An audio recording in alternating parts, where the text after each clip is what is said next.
Bismillahirrahmanirrahim. Assalamualaikum warahmatullahi wabarakatuh. Asbahna wa asbahal mulku lillah walhamdulillah. La ilaha illallah wahdahu la syarika lah. Lahul mulku wa lahul hamdu wa huwa ala kulli syai'in qadir. Asbahna ala fitratil Islam wa kalimatil ikhlas wa ala dini nabiyyina Muhammadin sallallahu alaihi wasallam wa ala millati abina Ibrahim hanifa wa ma kana minal musyrikin. Allahumma inna nas'aluka ilman nafi'an wa rizqan tayyiban wa amalan mutaqabbala. Allahumma inna na'udzubika min an nusyrika bika syai'an na'lamuh wa nastaghfiruka lima la na'lamu. Amin ya rabbal alamin. Bapak Ibu jamaah salat subuh yang semoga dirahmati Allah. Alhamdulillah pada kesempatan yang mulia mengawali pagi kita dengan rangkaian ketaatan dan amal soleh. Dari mulai Allah membangunkan kita lebih awal untuk melakukan beberapa rakaat qiyamul lail yang kemudian kita sambung dengan aktivitas salat subuh yang sebelumnya kita awali dengan qobliyahnya. Qobliyah subuh memiliki nilai lebih baik daripada dunia dan seisinya sebagaimana diriwayatkan oleh Imam Muslim. Dari Bunda Aisyah radhiyallahu anha, Nabi bersabda, raqatul fajri khairun minad dunya wa ma 'alaiha. Kemudian dilanjut dengan aktivitas salat subuh dan kajian, maka ini menjadi satu bentuk kebaikan yang nilainya besar sekali di sisi Allah Subhanahu wa taala. Waktu subuh yang kita lewati nilainya lebih baik di sisi Allah daripada dunia dan seisinya. Ini menandakan bahwa sesungguhnya Allah itu tidak pernah menakar akhirat itu dengan dunia. Karena jika mereka disandingkan, maka dunia ini jauh perbedaannya dan tidak sebanding dengan apapun jika dibandingkan dengan akhirat. Maka orang-orang yang lebih memprioritaskan akhiratnya, mereka akan benar-benar melihat dunia ini hanya sebatas secukupnya saja. Kalau sudah cukup dan terpenuhi, maka tugas berikutnya adalah menambah pundi-pundi kebaikan, menambah ketaatan di jalan Allah Subhanahu wa taala. Salawat dan iring salam semoga tercurah kepada junjungan kita Rasulullah Muhammad sallallahu alaihi wasallam, kepada keluarga beliau, para sahabatnya dan umat beliau yang tetap berpegang kepada agama ini sampai hari berbangkit. Bapak Ibu yang semoga dirahmati Allah, ketika Allah Subhanahu wa taala menetapkan satu ketetapan kepada makhluknya, maka ketetapan itu pasti baik dan ada maslahatnya terhadap hamba-hambanya, khususnya orang-orang yang beriman. Semua syariat itu pasti untuk maslahat kebaikan hambanya. Hanya terkadang minimnya ilmu yang kita miliki, kita memandangnya dari sudut yang berbeda, sehingga menganggapnya itu adalah sesuatu yang apakah itu merepotkan, kemudian tidak adil lah atau yang lainnya. Jika itu diucap dalam kondisi kita sadar, tahu akan ilmu, maka ini akan berefek pada akidah dan tauhid. Karena sejatinya kita sedang dalam tanda kutip menolak dari apa yang Allah Subhanahu wa taala turunkan. Tapi jika karena ketidakfahaman dan ketidaktahuan, semoga Allah mengampuni. Tapi mari kita berusaha hati kita untuk mencoba belajar dengan mendengar, kemudian memahami, dan pada akhirnya sampai pada satu kesimpulan, radina ya Rabb, kami ridho dengan apa yang Engkau tetapkan, dengan apa yang Engkau putuskan untuk kami. Maka jamaah yang semoga dirahmati Allah, ketika Allah Subhanahu wa taala di fase awal menurunkan ayat demi ayat yang terkait dengan waris, memang terjadi goncangan yang cukup dahsyat di kalangan masyarakat Arab. Bagaimana tidak, sesuatu yang sudah menjadi darah daging mereka dan itu sudah menjadi sebuah kebiasaan bahwa warisan itu hanya diwariskan kepada laki-laki saja. Warisan itu hanya diwariskan kepada laki-laki saja. Jadi kalau mereka ditinggal wafat ayahnya, kemudian mereka punya 5 anak, yang nomor 1 itu laki-laki, sisanya adalah perempuan, maka ibu dan adik-adiknya tidak mendapatkan sama sekali, berpindah tangan kepada laki-laki saja. Demikian juga kalau anak yang nomor 1 sampai nomor 4 itu perempuan, dan yang paling bontot yang mungkin umurnya masih 3 tahun atau 4 tahun, berjenis kelamin laki-laki, maka akan berpindah kepada dia. Kalau dia tidak punya anak laki-laki dan yang wafat itu punya saudara laki-laki, maka warisan itu akan berpindah kepada mereka. Istrinya, anak-anak perempuannya sama sekali mereka tidak dapat.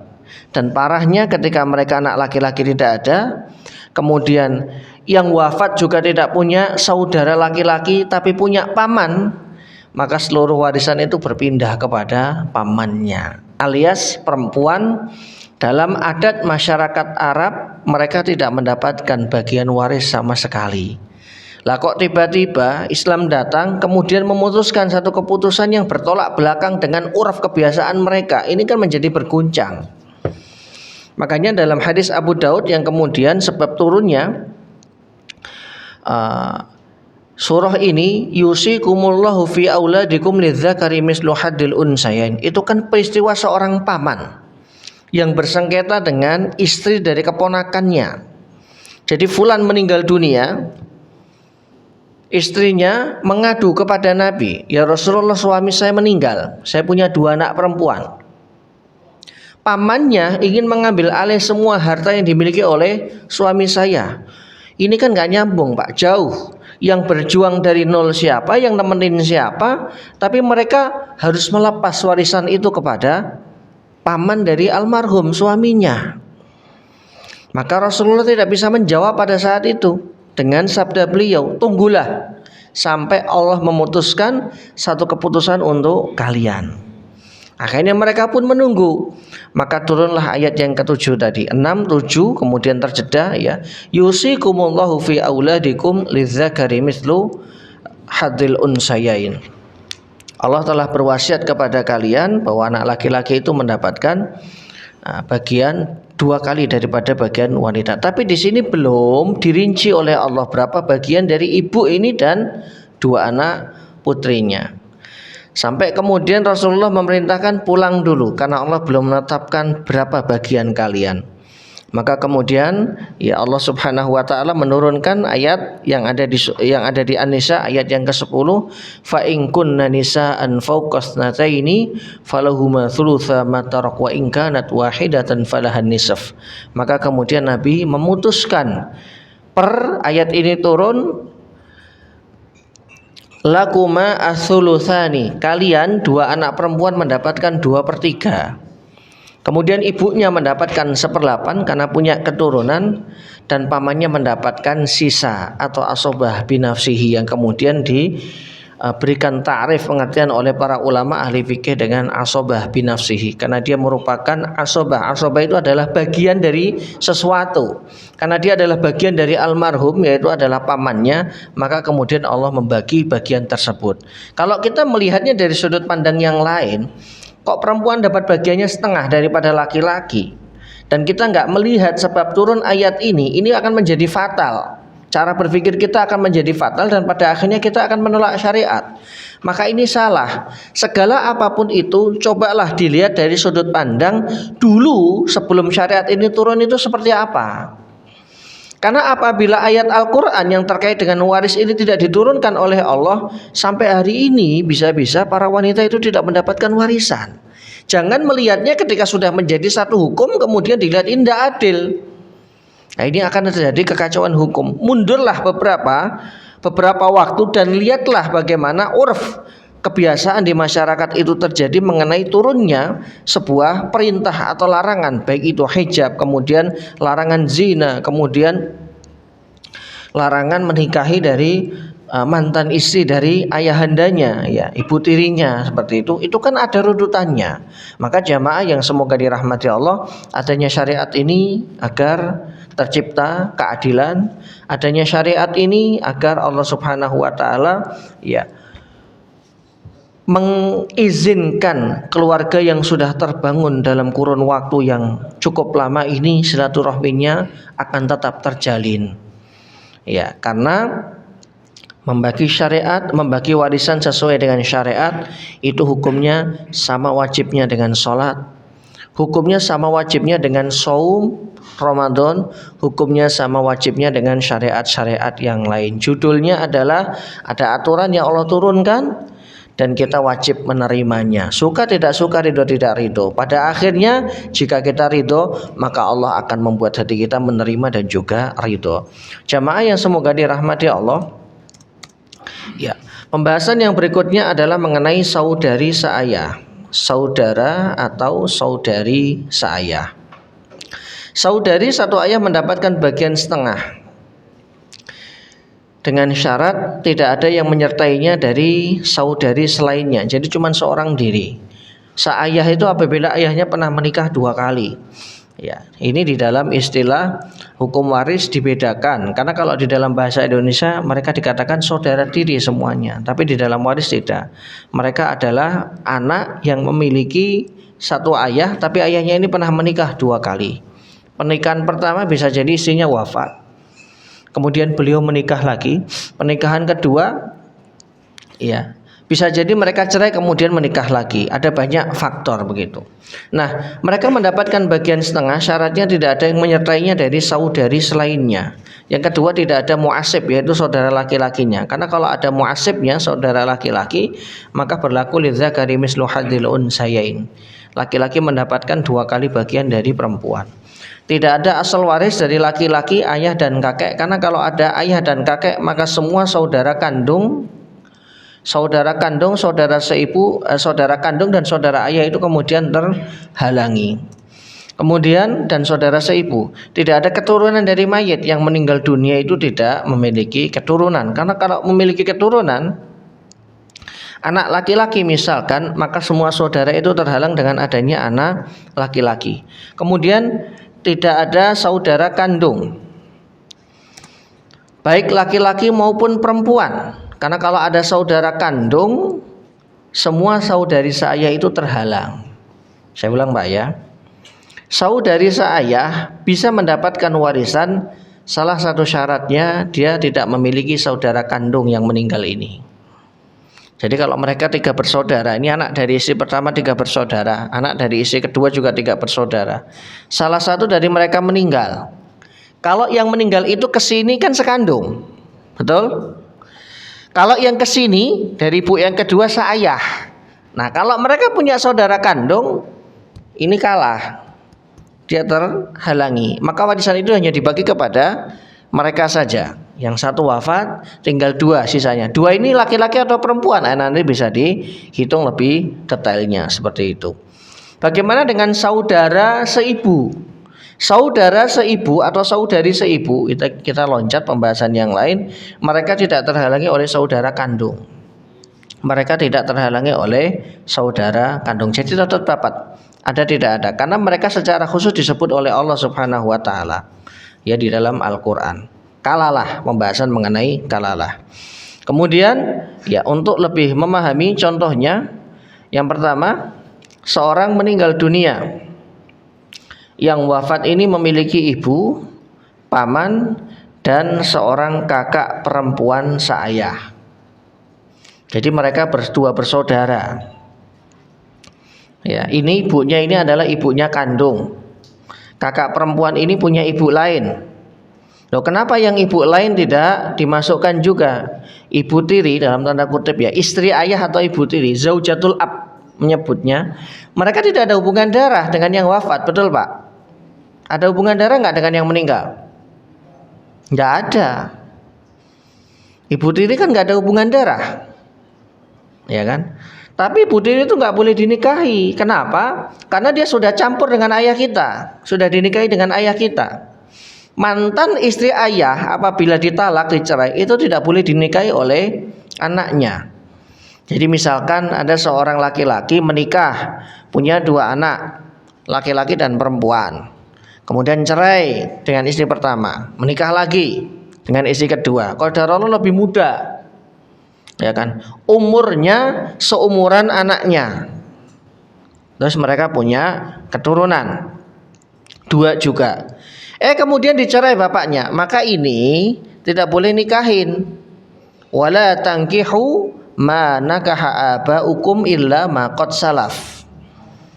Jangan kalian menikahi mantan istri bapak kalian kecuali sesuatu yang sudah lalu. Karena ini adalah anak kandung dari bapaknya. Nah, mereka ini saudara seayah. Dengan istri kedua yang ini tidak ada hubungan darah. Tapi yang ini ada, karena ini adalah anak kandungnya. Nah, antara mereka, anak-anak ini, inilah kita menyebutnya saudara seayah.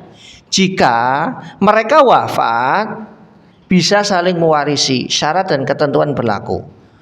Dengan catatan tidak ada saudara kandungnya. Kalau ada saudara kandungnya, maka mereka tidak bisa mendapatkan warisan, terutama yang laki-laki ya, terutama yang laki-laki. Baik, ini ada kasus yang wafat masih memiliki ibu, paman dan seorang kakak perempuan seayah. Bagian ibunya berapa, Pak?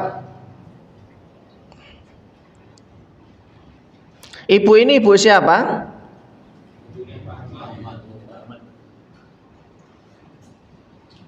Ibunya Pak Ahmad yang wafat. Ibunya jabat berapa? 1/6, 1/8, 1/7. Ya. Pak Ahmad punya keturunan enggak? Tidak. Kalau enggak punya keturunan berarti ibunya dapat berapa? 1/3. Ya, 1/3.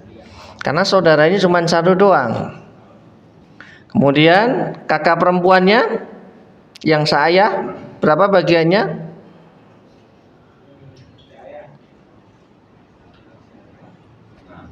Setengah.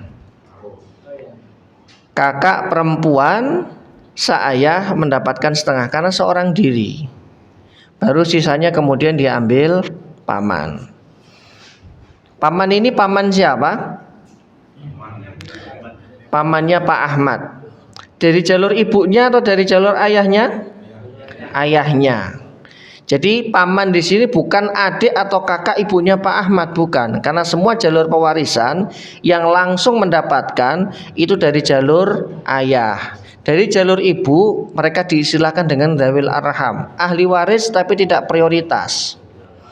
Jadi kalau yang dari laki-laki semuanya sudah meninggal dunia, yang tersisa hanya yang dari jalur ibunya saja, barulah mereka bisa mendapatkan warisan. Nanti bagiannya dibagi rata, tidak berlaku lidzakari mislu hadil unsayain, seperti itu. Yang laki-laki dengan perempuan sama, karena mereka tidak disebut bagiannya. Furud muqaddarah di Quran, mereka juga bukan asobah, ya, mereka masuk ahli waris tapi jauh, kerabat tapi jauh, begitu. Contoh berikutnya, seorang meninggal dunia karena kecelakaan. Beliau memiliki seorang istri, paman dan seorang adik perempuan seayah. Istrinya dapat berapa, Pak? Ya, dapat berapa? 1/8. Dan itu salah. Ya, monggo saya bantu. Beliau punya anak enggak? Enggak ada anak. Kalau enggak ada anak berarti bagiannya 1/4. Iya, kalau enggak punya anak bagiannya 1/4. Kalau punya anak baru mendapatkan 1/8 gitu. Kemudian adik perempuan seayahnya berapa? Setengah. Satu adik perempuan seayah, setengah. Kemudian paman mendapatkan asoba binafsihi gitu. Iya. Contoh berikutnya, seorang meninggal dunia dengan ahli waris suami dan seorang adik perempuan seayah. Ahli warisnya hanya 2. Yang meninggal ini perempuan. Dia tunggal dari ibu pertama, dari istri pertama, kemudian dari istri kedua dari bapaknya. Dia punya seorang adik perempuan seayah. Suaminya dapat berapa, Pak? Kenapa setengah, Pak? Oh, nggak punya anak. Kebanyakan dong setengah. Tapi memang begitu bagiannya. Ya, dia bagiannya setengah. Dan kemudian adik perempuannya dapat berapa?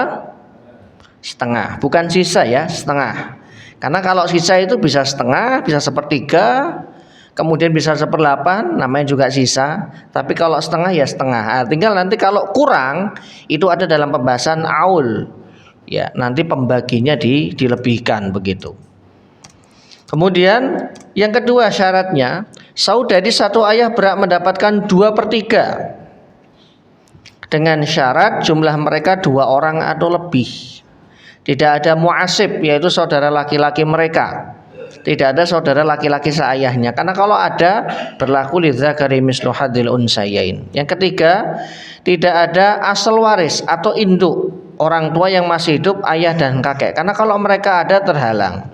Kemudian tidak ada keturunan, yang wafat tidak memiliki keturunan, karena kalau punya keturunan misalkan perempuan, tidak bagiannya tidak 2/3 begitu. Tapi kalau keturunannya laki-laki, semua saudara terhalang oleh anak laki-laki. Kemudian yang kelima, tidak ada saudara kandung baik laki-laki maupun perempuan, seperti itu. Contohnya adalah seorang meninggal dunia. Jadi yang perlu dihafal tadi Pak, kaidah ininya. Nah, ini yang paling susah ngafalnya karena ada beberapa bagian gitu. Yang saudari seayah saja ada 4 atau 3, 2/3. Nanti satu lagi ada asobah mereka bil ghair karena ada saudara laki-lakinya begitu. Nah, ini kalau sudah hafal bagiannya, ketika rumus itu masuk seorang meninggal dunia, ahli warisnya ini, dimasukkan rumus ini. Oh, ini berarti sekian begitu. Nah, ini yang agak susah ngafal ininya karena terlalu banyak hafalannya. Contohnya adalah seorang meninggal dunia dengan ahli waris ibu dan 3 kakak perempuan seayah. Yang meninggal masih punya ibu dan kakak perempuan seayah, 3 kakak perempuan seayah. Yang meninggal laki-laki atau perempuan? Laki-laki, bisa laki-laki bisa perempuan, karena saya tidak menyebut istri atau suami. Dua-duanya bisa. Ini menunjukkan bahwa baik laki-laki maupun suami itu nggak jadi soal siapapun gitu. Yang penting yang jelas itu adalah ahli warisnya, karena kadang kita meletakkan sesuatu itu keliru. Nah, hubungannya apa ibu ini dengan 3 kakak perempuan seayahnya?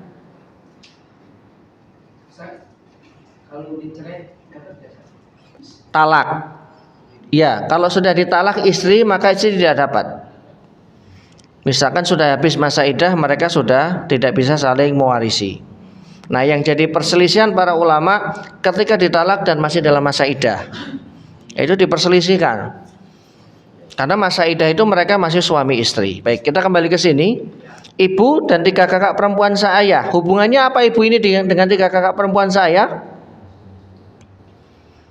Ibu dan anak tiri. Iya. Jadi ibunya dapat berapa? Ibunya dapat berapa? 1/3. Kenapa? Karena tidak memiliki keturunan, ya, tidak punya anak. Kemudian kakak perempuannya dapat 2/3, habis. Warisannya sudah habis. Nanti 3 itu baginya bisa sama rata. Jadi 3 kakak perempuan itu mirip dengan seorang meninggal, seorang bapak meninggalkan hanya anak perempuan. Ya. Bagian mereka diambil oleh ini, bagian anak perempuan diambil oleh saudara seayah. Makanya ketika nanti ada anak perempuan masuk, berubah pasti bagiannya, ya kan? Karena yang lebih prioritas mereka dong, secara kedudukan itu lebih dekat kepada si mayit, mereka yang lebih diprioritaskan. Apakah menghalangi atau tidak, itu nanti syarat dan ketentuan berlaku. Contoh berikutnya, seorang meninggal dunia dengan ahli waris istri, paman dan 2 adik perempuan.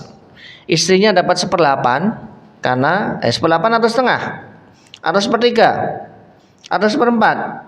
Sebut aja semua.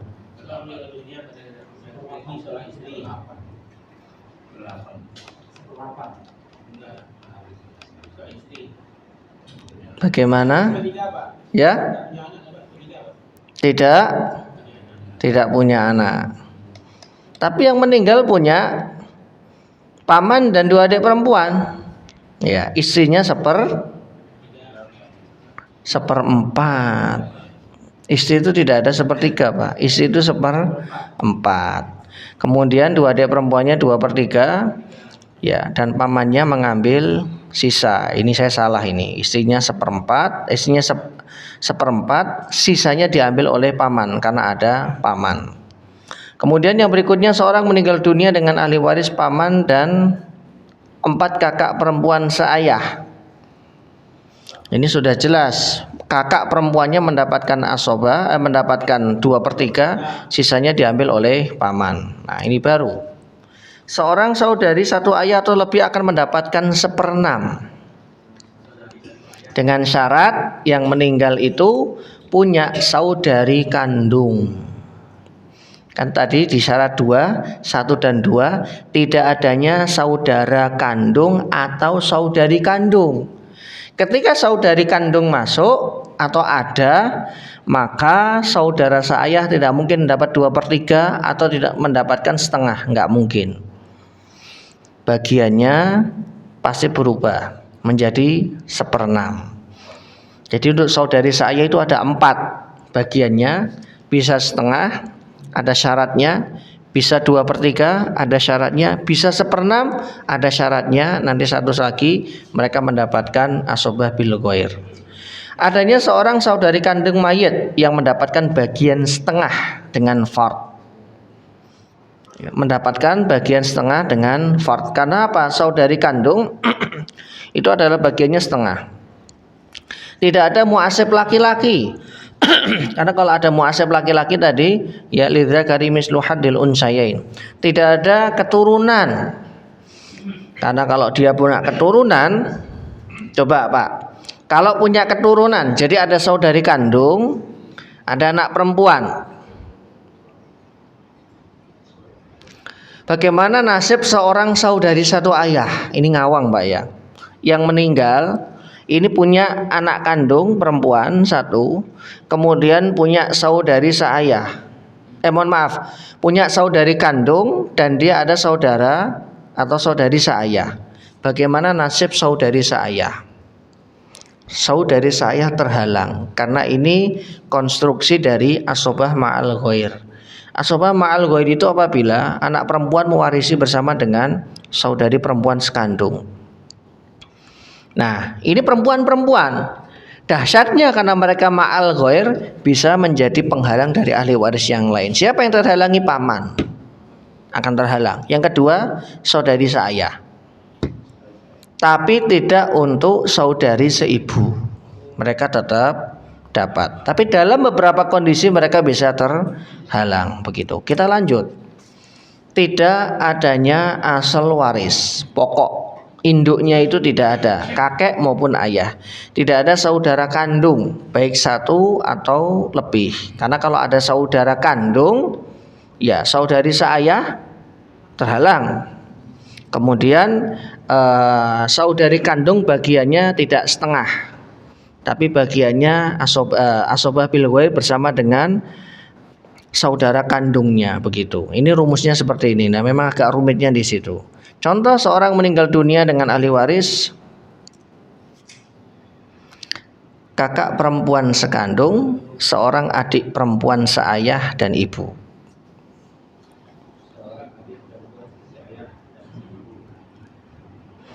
Ibunya dulu, ibunya dapat berapa? 3. Ibunya dapat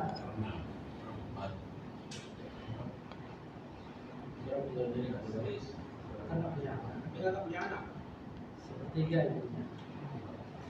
Syarat ibu itu mendapatkan 1/3 dan 1/6. Kalau 1/6 punya anak, terus kalau 1/3 nggak punya anak. Dia nggak punya anak, tapi ada sejumlah saudara. Yang meninggal itu punya saudara kandung maupun seayah. Apakah itu mempengaruhi bagian ibu? Kita lihat. Ibunya mendapatkan, saudari seayahnya mendapatkan 1/6. Kemudian kakak perempuan sekandung mendapatkan setengah. Kemudian ibunya mendapatkan 1/3. Ibu mendapatkan 1/3 bagian. Jadi karena tidak ada anak laki-laki atau farok waris, ya, keturunan daripada si mayat atau yang meninggal dunia. Contoh, seorang meninggal dunia dengan ahli waris adik perempuan sekandung, 3 kakak perempuan seayah dan nenek. Ada kakak perempuan seayah jumlahnya 3 orang. Ada adik perempuan sekandung 1 orang. Ini yang meninggal siapa Pak? Yang meninggal cucu dari nenek. Betul. Terus hubungannya dengan kakak perempuan saya dengan adik perempuan sekandung? Jadi mereka berapa bersaudara ini yang meninggal? Yang kandung? 2, betul. 2 bersaudara, laki-laki perempuan. Kemudian 3 kakak perempuan ini dari ibu yang lain atau dari istri yang lain. Ya, yang laki-laki meninggal dunia, maka adik perempuannya menjadi ahli waris, kakak perempuan seayahnya juga menjadi ahli waris. Karena yang 3 perempuan seayah ini adalah istri pertama dari bapaknya, ini adalah istri kedua. Baik, 3 kakak perempuan seayah mendapatkan berapa? 2/3, dan itu salah. 2/3 itu pengertian yang pertama Pak. Kedua, mohon maaf. Syaratnya mendapat 2/3 apa? Tidak adanya saudara kandung laki-laki maupun perempuan. Nah ini kan ada. Kalau ada saudara kandung laki-laki atau perempuan, sudah pasti bagiannya bukan 2/3, tapi 1/6. Begitu. Nah ini yang perlu difahami dan dihafal. Kalau ini keliru, nanti kita meletakkan bagian per bagian juga keliru. Berapa yang didapatkan fulan, begitu. Kemudian adik perempuan sekandungnya dapat berapa? 2/3 Pak. Seorang adik perempuan sekandung mendapatkan setengah. Ibunya, neneknya, mohon maaf Pak Ibu. Neneknya mendapatkan? Bukan, nenek itu 1/6. Tidak, nenek itu berapapun 1/6 bagiannya. Anna Rasulullah ja'ala lil jaddati as-sudus. Tidak ada, misalkan yang meninggal tidak punya keturunan, bagian nenek juga tetap 1/6. Begitu. Dia tidak lebih. Kalau neneknya ada 2, 1/6 bagi 2. Begitu. Nah, kalau ada sisa, ini berarti mas'alatul aul. Nanti tinggal disesuaikan berapa-berapanya. Ya, contoh yang berikutnya. Seorang meninggal dunia dengan ahli waris adik perempuan sekandung, 2 kakak perempuan seayah dan seorang istri. Istrinya dapat berapa? 1/4. Kenapa saya selalu memulai dari istri? Saya selalu memulai membagi bagian itu dari yang paling dekat dengan si mayit. Karena itu yang prioritas. Istri itu tidak bisa dihalangi oleh siapapun, begitu. Istrinya adalah 1/4. Baru kakak perempuan seayahnya mendapatkan jumlahnya 2. Bukan, ada adik perempuan Pak, sekandung. Bukan.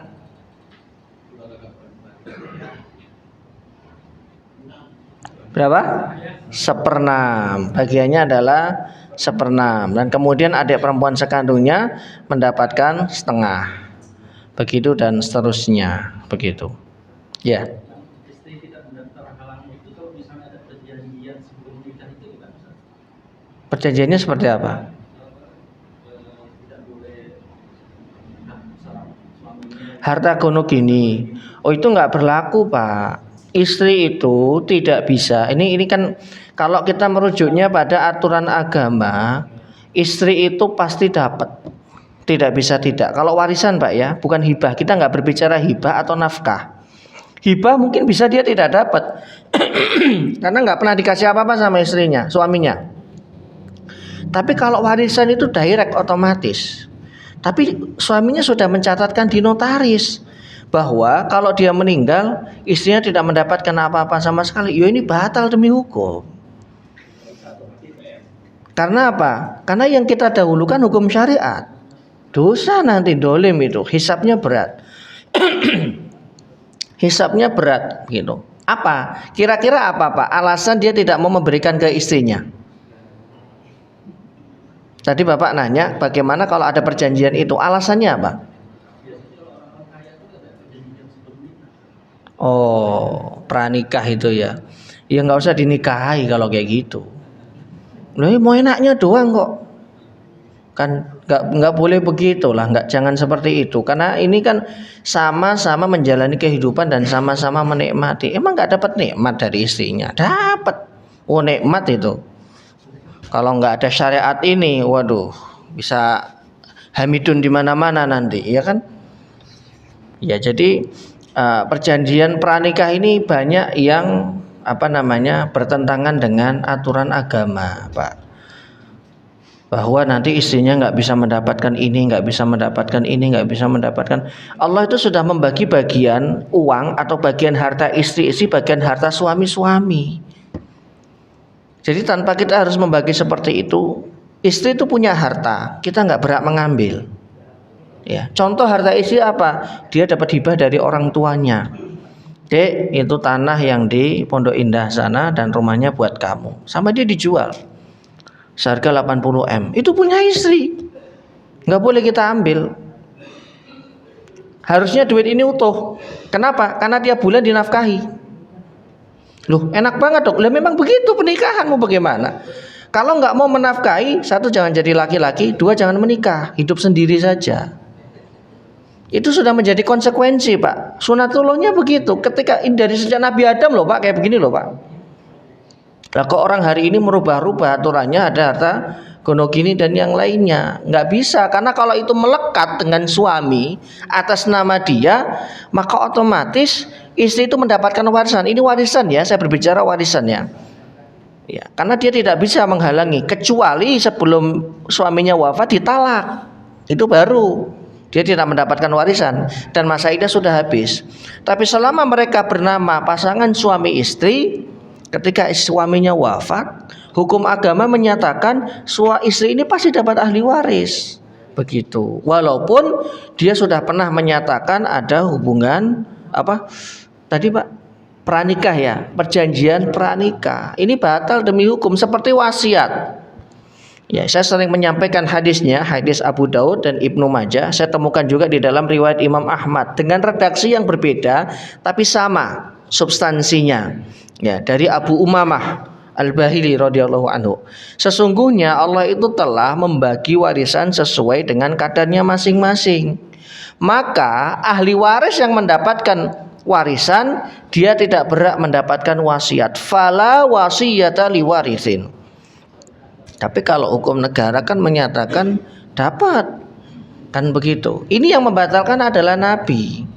Ya, dia sudah pernah mendapatkan wasiat tertulis di notaris. Bapaknya berwasiat, nanti kalau saya meninggal dunia, tanah yang di sini untuk fulan, ini untuk fulan, ini untuk fulan. Fulan ini anaknya saya sebut, ini untuk fulan.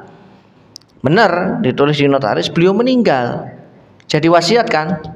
Ini batal semuanya. Dibatalkan oleh surah An-Nisa. Dan ini jauh lebih tinggi kedudukannya. Ya, secara perundang-undangan, undang-undang yang ada di Quran itu lebih tinggi. Kalau kita Muslim, tapi kalau kita bukan Muslim kemudian menganggapnya ini yang lebih tinggi, ya aneh begitu. Urusan hidup nggak mau diatur dengan aturan Islam, tapi meninggal maunya diatur dengan aturan Islam. Minta dimandiin, minta disolatin, dimakamkan di pekuburan Islam, nanti minta didoain, ya kan lucu begitu. Jangan seperti itu. Jadi aturan seperti ini tidak berlaku dan gugur begitu ya. Saya bukan mengajari, tapi sebetulnya ada cara. Cuman ada cara untuk istri itu biar tidak mendapatkan, itu ada yang legal. Tapi kan pertanyaannya begini, kalau sudah dipisah-pisah begini, buat apa nikahin dia? Tapi kan kami adalah keluarga kaya dan dia keluarga dari, memang kenapa? Itu kan istrimu. Anda bukan menikah dengan keluarga istrinya, tapi dengan istrinya. Kalau warisan iya Pak. Nah, lain cerita, bagaimana biar istri ini nggak dapat, hibahkan semua harta suaminya ke ibunya atau ke adiknya. Nah itu baru nanti setelah dihibahkan, tanda tangan di notaris, 2 hari serangan jantung meninggal. Nah, itu istrinya baru nggak dapat apa-apa. Tapi kan jahat Pak.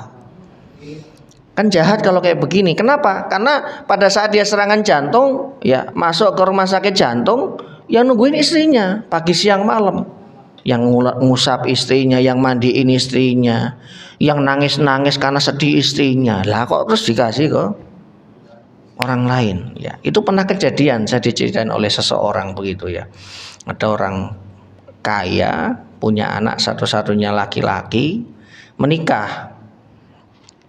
Nah, bapaknya ini karena kaya, 80% hartanya itu dihibahkan kepada anaknya. Ini anak satu-satunya, Pak. Wah, disayang banget, digadang-gadang.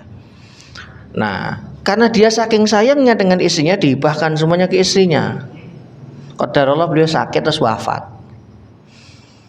Ya karena sudah dihibahkan semua, berarti nggak ada hak waris orang tua kan.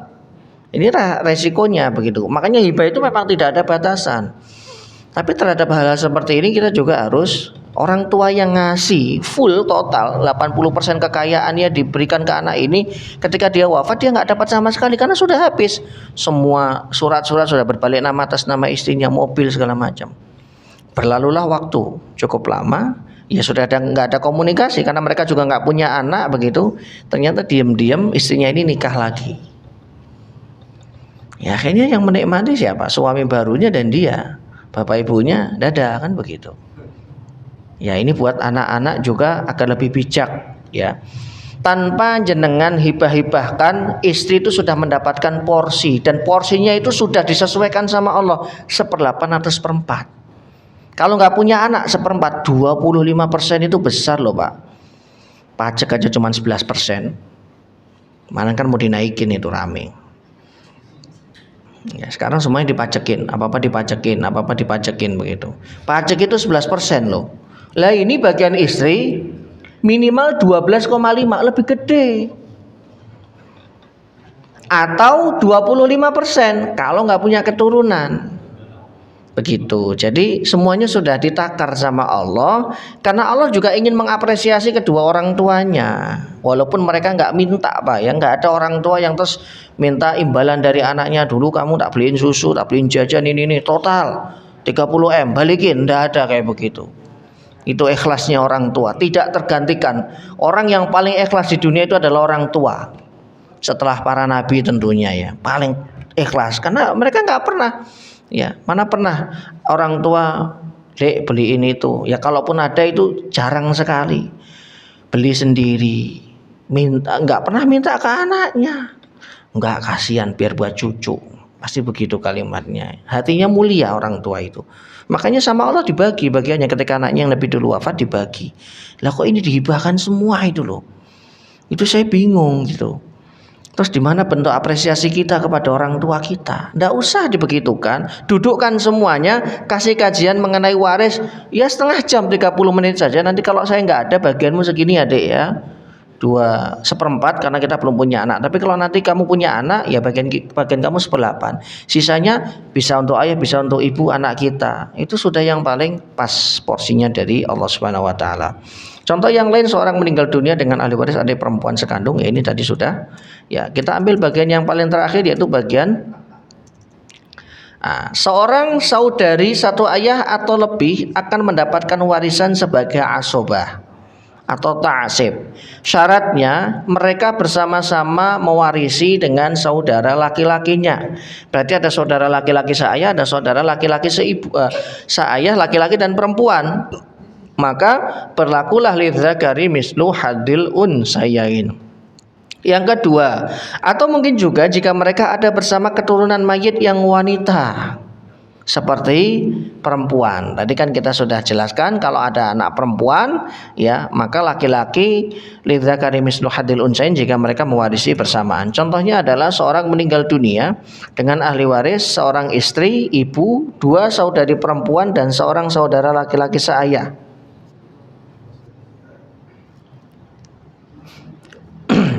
Ibunya, istrinya dapat 1/4, ibunya 1/3, kemudian 2 laki-laki perempuan dan saudara laki-laki seayah mendapatkan lidzakari mislu hadil unsayain, seperti itu. Ya. Contoh yang berikutnya, seorang meninggal dunia dengan ahli waris istri, 1 anak perempuan, 2 saudari perempuan seayah. 2 saudari perempuan seayah. Hati-hati, ini mirip-mirip. Istrinya dapat berapa?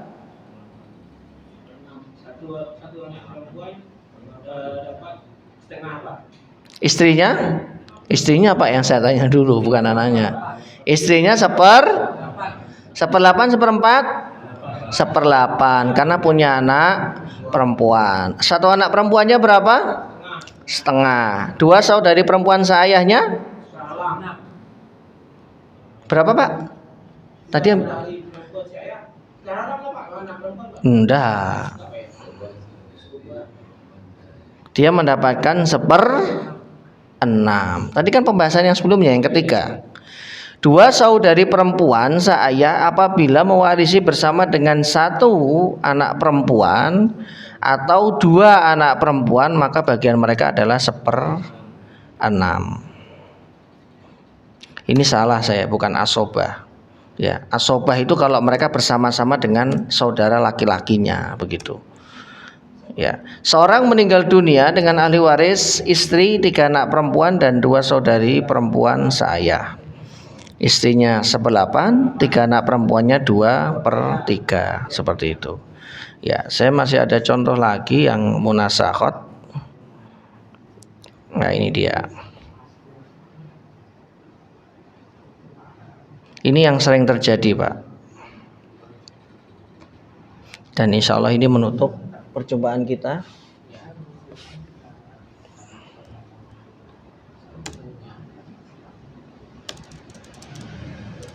Ya. Jelas, Pak?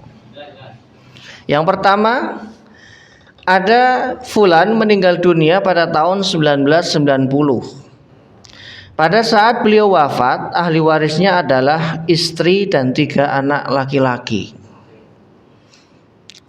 Warisan pun belum dibagi hingga tahun 1998, 8 tahun berikutnya.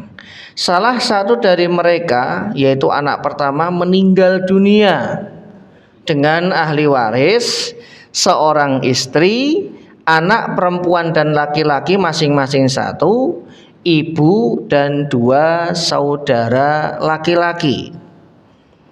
Warisan pun belum dibagi hingga tahun 2012. Salah satu dari mereka, yaitu anak kedua, meninggal dunia dengan ahli waris istri, 3 anak laki-laki dan seorang ibu. Warisan pun belum dibagi hingga tahun 2015. Kemudian salah satu dari mereka, yaitu anak ketiga, meninggal dunia dengan ahli waris istri, 2 anak perempuan dan ibu. Yang kelima, warisan pun belum dibagi hingga tahun 2019 ini. 2019, bukan 201, 2019. Salah satu dari mereka meninggal dunia dengan ahli waris cucu laki-lakinya ada 7 cucu laki-laki dan 3 cucu perempuan dari anak laki-laki dan sudah cukup. Nah, ini bagaimana menghitungnya? Langsung dibagi yang ada saja. Ini kan hampir semua rumah begini, Pak. Betul enggak, Pak? Hampir semua rumah kita, bukan rumah kita ya, hampir semua rumah yang ada kaum muslimin itu kasusnya kayak begini. Sudah ada 5 orang yang meninggal baru dibagi. Ini mumet, Pak. Ya, ini cukup rumit karena sudah terlalu banyak yang meninggal dunia. Ini harus diurutkan dulu dari awal. Jadi diurutkan dulu dari awal. Makanya kadang saya nanya, yang sudah wafat berapa orang? 4 orang, Ustaz. Waduh, ini munasakhot ini. Terus yang meninggal dulu siapa? Si ini tahun sekian. Pada saat beliau meninggal yang masih hidup siapa? Itu harus diurutkan dulu. Baru kemudian bisa ketemu. Baik, tahun 90 kita urutkan dari awal. Istrinya dapat berapa? Istrinya dapat 1/8. Anak laki-lakinya asobah. Kalau warisan itu 100 M, istrinya dapat berapa? 12,5. Ya kan, 12,5. Sisanya ada berapa? 87,5. Berapa itu dibagi 3, Pak? Banyak. Kita lihat. Iya. 87,5. dibagi 3.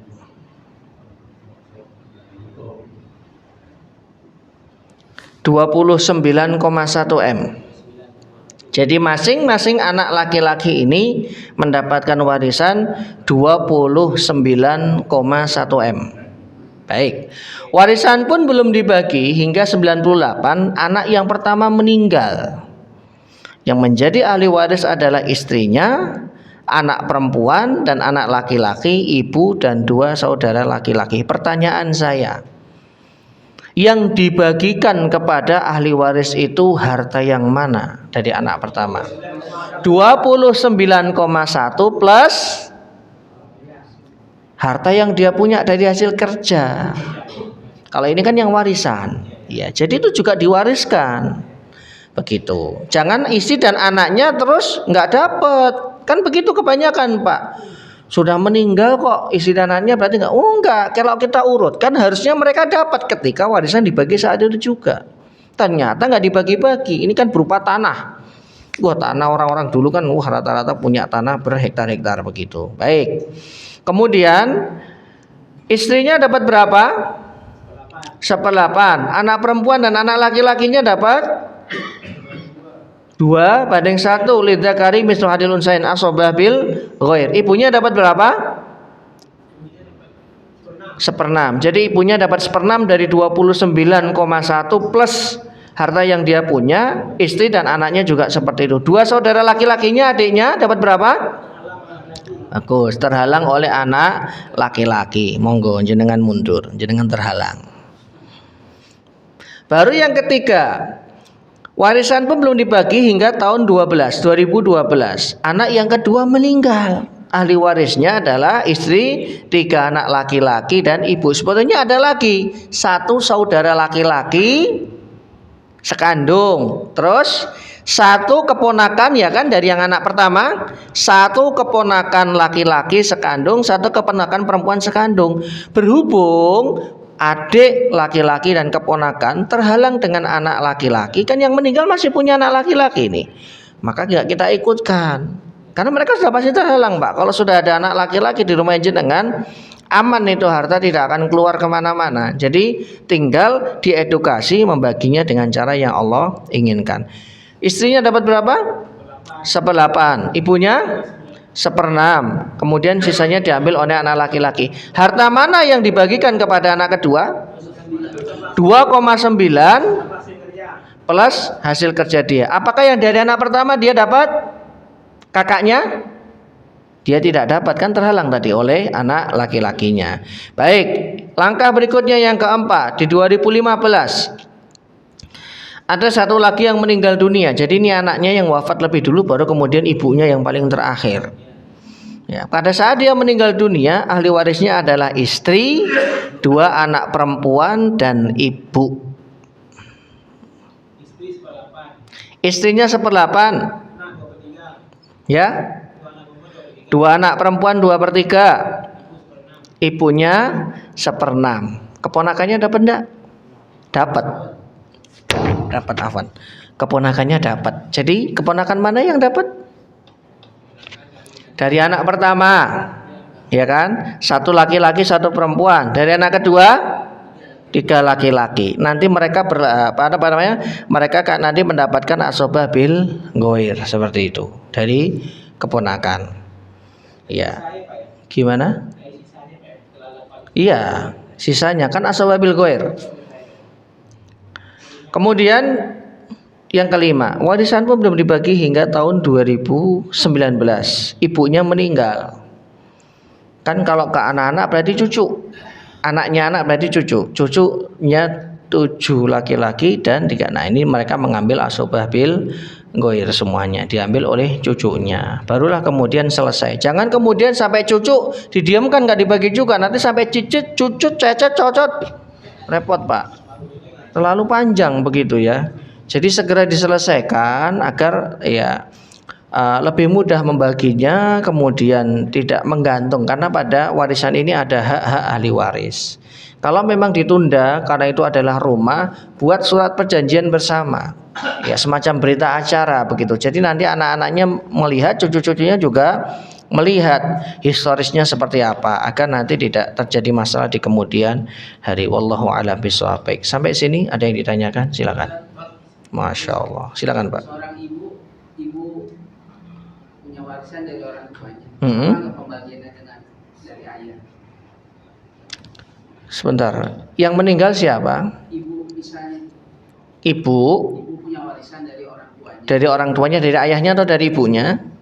Dari ibunya. Dari ibunya. Terus pertanyaannya?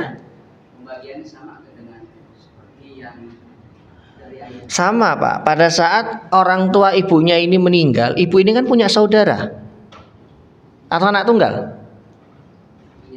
Nah, mereka dapat nanti. Begitu kan jatuhnya anak. Misalkan yang meninggal bapaknya. Bapaknya sudah meninggal. Oh, sudah meninggal dulu. Yang meninggal ibunya. Baik. Ibu ini berapa bersaudara? 10. Laki-laki berapa, perempuan berapa? Ah, ini berarti berlaku lidzakari mislu hadil unsayain. 2:1. 6 kali 2 12, sisanya 4. 12 tambah 4 16. Sahamnya 16 berarti. Sama seperti pembagian dari ayah. Iya, sama pembagian dari ayah. Bedanya kalau pembagian dari ayah ibu ada, sudah dikurangi 1/8. Ini kan ibu yang meninggal. Berarti kan tidak dikurangi siapapun. Paman semuanya terhalang oleh anak laki-laki. Anak laki-lakinya 6 loh ya. Satu aja sudah cukup menghalangi. Ya, jadi 12 tambah 4 16. Sahamnya 16. Nanti warisan itu dibagi 16 dulu, ketemu angka, itulah bagian anak perempuannya. Anak laki-lakinya tinggal dikalikan 2. Karena perempuan itu mendapatkan setengah bagian dari laki-laki, atau laki-laki 2 kali dari perempuan, begitu. Gitu Pak ya. Monggo, sebentar Pak. Tadi monggo Pak, silakan. Ustaz, bagaimana hukumnya seorang anak hasil dari perzinahan, apa dia berhak dapat waris Ustaz? Iya. Berat ini. Karena materi panjang. Al waladu lil firash walil akhiri hajarun. Hadis riwayat Imam Bukhari. Anak itu adalah hak yang memiliki ranjang, yaitu suami sahnya. Kalau dia sudah menikah kemudian ada anak lahir dari hubungan selain dari suaminya, itu kan masuk dalam kategori itu juga. Ada juga ya cuman satu itu dia berhubungan dan kemudian dia sampai hamil dan kemudian dia melahirkan. Bagaimana status anak ini? Ini ada pembahasan yang cukup panjang dari para fuqaha. Tapi kesimpulannya adalah anak itu tidak bisa mendapatkan nasab dari bapaknya. Paham? Bapak biologisnya, dalam tanda kutip bapak yang nge-DP ke perempuan itu tadi. Kan ada DP itu Pak. Sebelum deal ada DP dulu. Maksudnya sebelum akad nikah. Sudah dibuahi. DP itu adalah dibuahi, itu bahasa halusnya. Dia sudah hamil dulu sebelum akad nikah. Sama-sama hamil, tapi ini karena sebab dinikahi dulu dengan karena sebab di DP dulu itu berbeda. Karena yang dianggap oleh syariat ini adalah air mani yang menetes ke rahim yang sudah diakad nikah. Mau siri, mau tidak siri, pokoknya akad nikah. Kalau rukunnya terpenuhi, syaratnya terpenuhi, sah. Dan ketika terjadi kehamilan bisa dinasabkan kepada bapaknya. Nah ini kan enggak. Di DP dulu, hamidun, hamil di luar nikah, kemudian satu anak ini tidak dinasabkan, tidak bisa dinasabkan kepada bapaknya. Yang kedua, bapaknya tidak bisa jadi wali nikah kalau itu anaknya perempuan, tuh kan repot kan? Yang ketiga, dia tidak mendapatkan hak waris secara langsung, walaupun secara biologis itu adalah bapak biologisnya, tapi secara agama tidak. Makanya inilah beratnya sebuah perzinahan. Berat sekali zina itu, betul. Ya, karena dia merusak nasab. Ya, salah satu merusak nasabnya begini, bagaimana ada anak perempuan dinasabkan kepada bapak dinasabkan kepada ibunya, ada anak laki-laki dinasabkan kepada ibunya, kan nggak ada, Pak. Bin itu ke bapak. Tapi kenapa enggak bisa dinasabkan? Kalau tulisan hitam di atas putih ya. Tapi kan di hadapan Allah enggak bisa dibinkan karena sudah di DP dulu, dibuahi dulu sebelum terjadi pernikahan, begitu. Nah, tapi setelah itu kami menikah kok.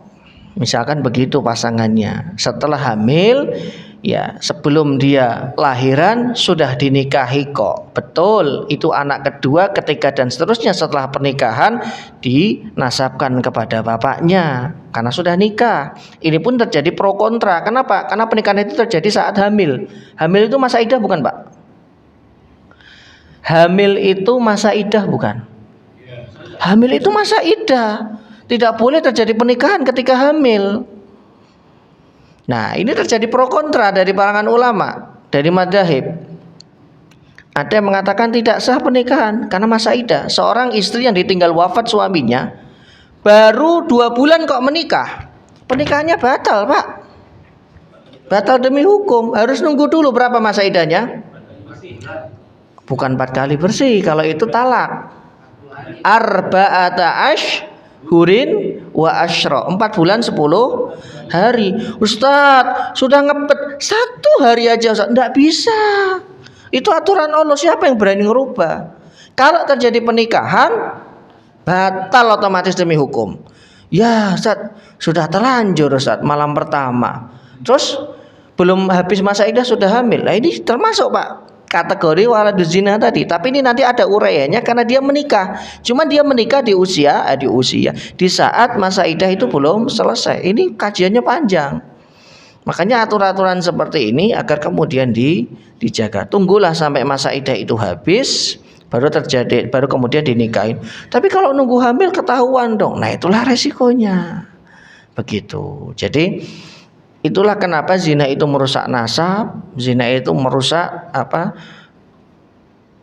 panggilan ya kepada orang tuanya tidak bisa dibintan, dan banyak kerusakan lain secara sosial kemasyarakatan juga.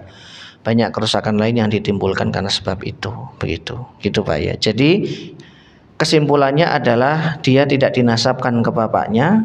Bapaknya tidak bisa menjadi wali nikah kalau dia perempuan, dan dia tidak mendapat warisan secara otomatis kecuali lewat wasiat atau hibah.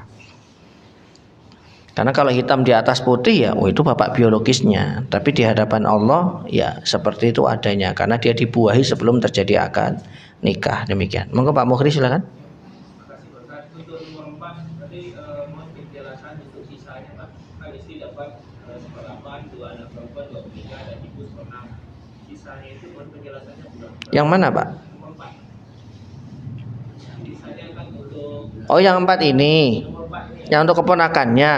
Iya, dibagi berdasarkan keponakannya. Cuman ini tidak lidzakari mislu hadil unsayain, tidak dibagi sama rata nanti. Karena lidzakari mislu hadil unsayain itu hanya untuk anak laki-laki dan perempuan. Yang kedua, saudara kandung laki-laki dan perempuan. Yang ketiga, saudara seayah laki-laki dan perempuan. Selain itu, asobah bil ghair yang mewarisi bersama-sama dibagi rata. Jadi tidak semuanya kalau ada laki-laki dan perempuan lidzakari mislu hadil unsayain, Pak, ya enggak. Kok gitu Ustadz? Rumusnya seperti ini dari para ulama, kesimpulannya. Begitu Pak Mukri. Kan kasus nomor 2, nomor 3 kan meninggalkan anak. Laki-laki bagaimana tuh, Pak? Penjelasannya di Yang 3 anak laki-laki ini. Yang nomor 3 atau nomor berapa? Nomor 4. istri dapat seperapan, 2 anak perempuan, 2 menikah. Iya. 6. Sisanya itu keponakan yang mana aja, Pak? Baik, ibunya dapat 1/6. Kemudian ada sisa. Kemana larinya? Cari dulu dia punya paman enggak yang meninggal. Enggak ada, berarti lari keponakan. Paman itu jalurnya lebih dekat daripada keponakan. Maka kalau enggak ada paman, maka larinya ke keponakan. Keponakan yang mana? Dari anak pertama, kakak yang pertama, perempuan dan laki-laki. 1 berarti 2. Dari anak kedua 3 laki-laki, berarti tambah 3 jadi 4. Ini kan perempuan, keponakan. Sudah dibagi kepada 4 keponakan laki-laki sekandung dan 1 keponakan perempuan sekandung. 5. Nanti dibagi rata. Kenapa dibagi rata enggak 2/1? Karena bukan anak laki-laki dan perempuan, saudara laki-laki perempuan, saudara saya laki-laki dan perempuan. Begitu. Cukup? Baik, nanti kalau ada yang mau bertanya silakan pada saat santai, karena barangkali ada jamaah yang punya kebutuhan masing-masing. Kita tutup, subhanakallahumma bihamdika asyhadu an la ilaha illa anta astaghfiruka wa atubu ilaik. Billahi taufiq wal hidayah. Wassalamualaikum warahmatullahi wabarakatuh.